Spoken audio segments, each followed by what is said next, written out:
Hello everyone, আশা করছি তোমরা সবাই খুব ভালো আছো, সুস্থ আছো। আমরা সকলেও খুব ভালো আছি, আর ভালো তো থাকতেই হবে। চলে এসেছি বাবার জায়গায়। হ্যাঁ, আমরা চলে এসেছি উত্তরাখণ্ড, এখন আছি হরিদ্বারে। আর তোমরা তো সব জানোই আমরা ভারত সেবাশ্রমে উঠেছিলাম। ভারত সেবাশ্রমের ভাড়া ছিল 600 টাকা করে। আর অসাধারণ, প্রচুর রুম। অনলাইনে এরা বুকিং নেয় না, এদেরকে এখানে এসে বুকিং করতে হয়। আর যদি রুম না থাকে একটু ওয়েট করতে বলে। এটা হচ্ছে ওয়েটিং এরিয়া। আমরা ওয়েটিং এরিয়াতে ছিলাম, 1 ঘন্টার মধ্যেই রুম দিয়ে দিয়েছিল। গুড মর্নিং, আমরা চলে এসেছি হরিদ্বারে। আজকে হচ্ছে 5th জুন।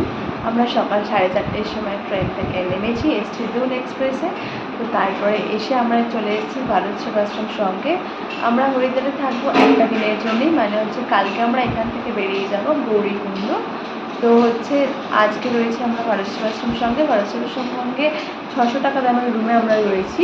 600-এর রুমটা খুবই সুন্দর। এক একটা রুমের চার্জর তো হয়েই যাবে, আমি তোমাদেরকে ডিটেলস শেয়ার করে দেবো। আর এটা কিন্তু অনলাইনে বুক করা যায় না, এখানে এসে দেখতে হয় অ্যাভেলেবিলিটি আছে নাকি। আর তোমরা টেনশন কেউ করবে না, এখানে প্রচুর রুম থাকে, এখানে অ্যাভেলেবেল সবসময় রুম পেয়ে যাবে। তো আমরা এখন এখান থেকে বেরাবো হচ্ছে সাইট সিন করার জন্য। আমরা যাব হচ্ছে মনসা মন্দির, চণ্ডী মন্দির, আর হচ্ছে হরিদ্বারের যে ঘাট আছে ওখানে আমরা যাবো একটু গঙ্গায় স্নান করে, দেন আমরা এসে লাঞ্চ করবো। তো চলো, বেরিয়ে তোমাদের সাথে দেখা হচ্ছে। চলে এসেছি মা চণ্ডী দেবীর মন্দিরে। এখানে রোপওয়ে আছে, রোপওয়ের টিকিট কাটবো। ওই ওপরে রোপওয়ে আছে, এখানে ফল পুজো দেওয়ার ব্যবস্থা সব আছে। তো এই হচ্ছে রোপওয়ের লাইন, প্রচুর লাইন। আমরা নিজেরাও ছিলাম 151 নম্বরে।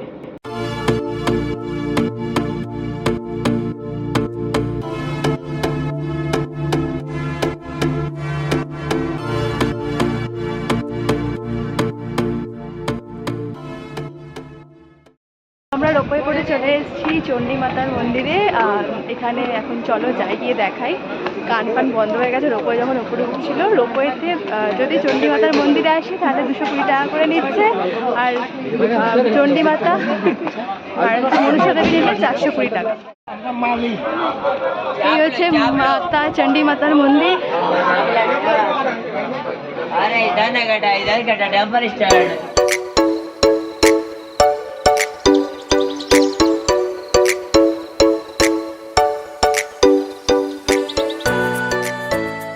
তো আমরা চলে এসেছি হারকি পৌড়ি ঘাটে। এখানে এসে সবাই মিলে খুব স্নান করেছি। স্নান করে তারপরে একটা বাঙালি হোটেলে লাঞ্চ করলাম।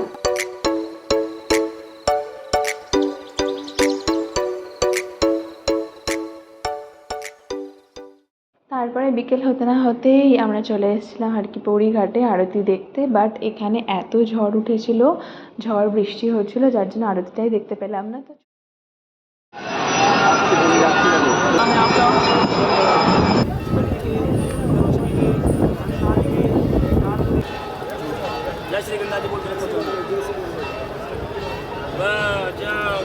তারপরে আমরা সবাই মিলে একটু গঙ্গা মাকে পুজো করলাম। আমি, আমার বর, মেজো ননদ, মেজো নন্দাই সবাই মিলে পুজো করে তারপরে এখানে একটুখানি ঘুরে তারপর আমরা হোটেলে চলে এলাম। তো দেখা হচ্ছে সেকেন্ড পার্ট নিয়ে। টাটা।